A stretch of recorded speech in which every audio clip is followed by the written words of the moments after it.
Once I was invited by a friend to a birthday party for his younger brother who had cancer.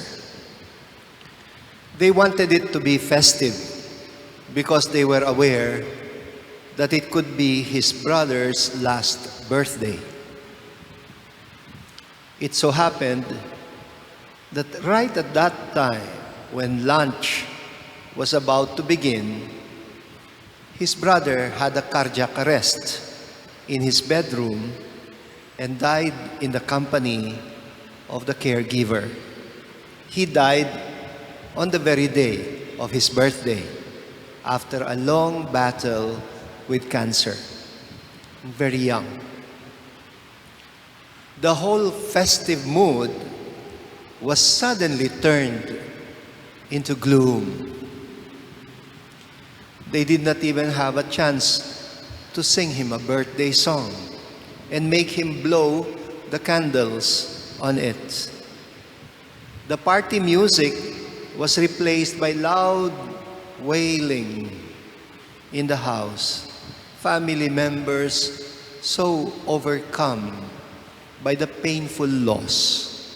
It was evident how precious he was to them. He was the youngest.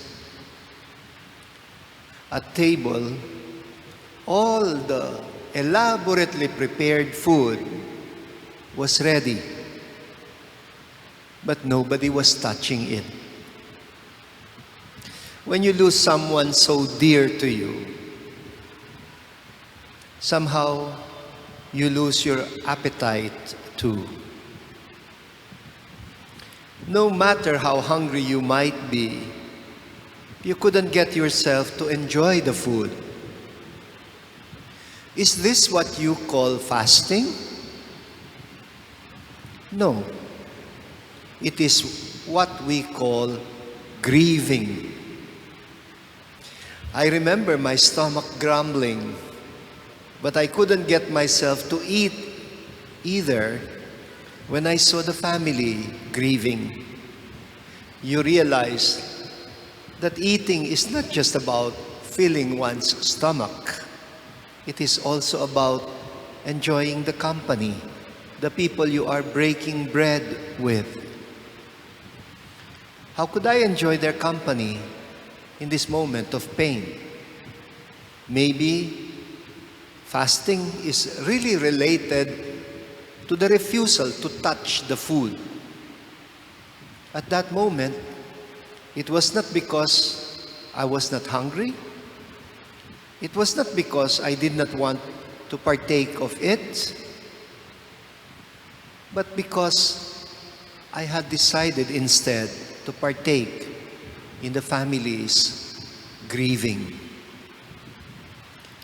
Could this be what Jesus is trying to explain to his disciples in the gospel when he asks the question, can the wedding guests fast while the bridegroom is with them?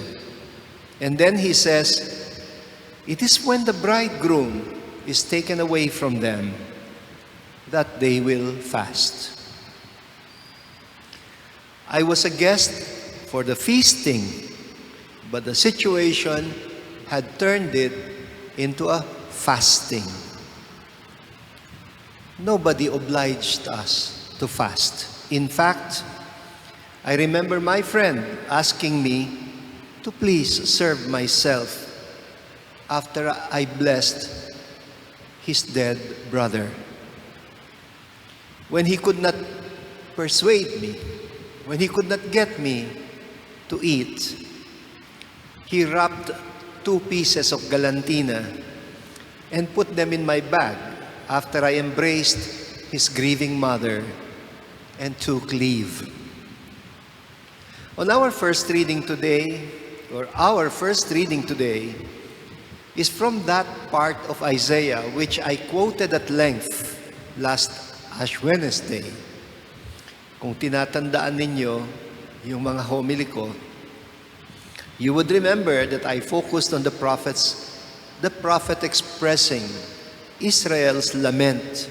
Why do we fast and you do not see it, afflict ourselves, and you take no notice of it. And the prophet replies to the question with another question, speaking on God's behalf. Is this the kind of fasting that I want? Well, like I told you last Wednesday, fasting can be a meaningless exercise, especially kung walang context. And so, I quoted Isaiah's enumeration of the many situations that can provide a meaningful context to the ritual of fasting by making ourselves aware of the sufferings that other people are going through. Among them, the prophet mentions those who are bound unjustly, those carrying a heavy yoke, the hungry, the victims of injustice, the homeless, those stripped naked by misfortunes. Feeling the pain of others as your own pain. Seeing in another person a fellow sufferer and expressing solidarity with them.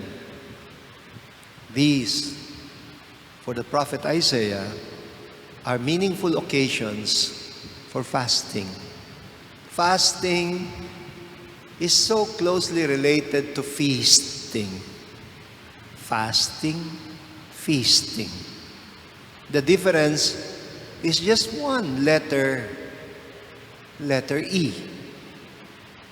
I suppose the letter E can stand for empathy. The fasting can only turn into feasting when we are able to empathize, when we can make ourselves fully aware of what other people are going through, when we refuse to allow them to suffer alone. It is empathy that enables us to quietly express an assurance. I am here with you. You are not alone. I feel your pain. I suffer with you. And I will wait for the right moment to be able to feast with you again. And for the moment, I have decided to fast with you. This is probably also what Yahweh meant when He revealed Himself to Moses in Midian through the burning bush. And He said, I have seen the affliction of my people. I have heard their cries. I know well that they are suffering, and I have come down to rescue them. God was just verbalizing what Moses himself was actually going through. Remember, Moses himself used to have a good life in the palace of the Pharaoh. But after witnessing the affliction and the oppression of the Hebrew slaves, hindi na niya ma-enjoy. He could not get himself to enjoy it anymore. Kaya iniwan niya.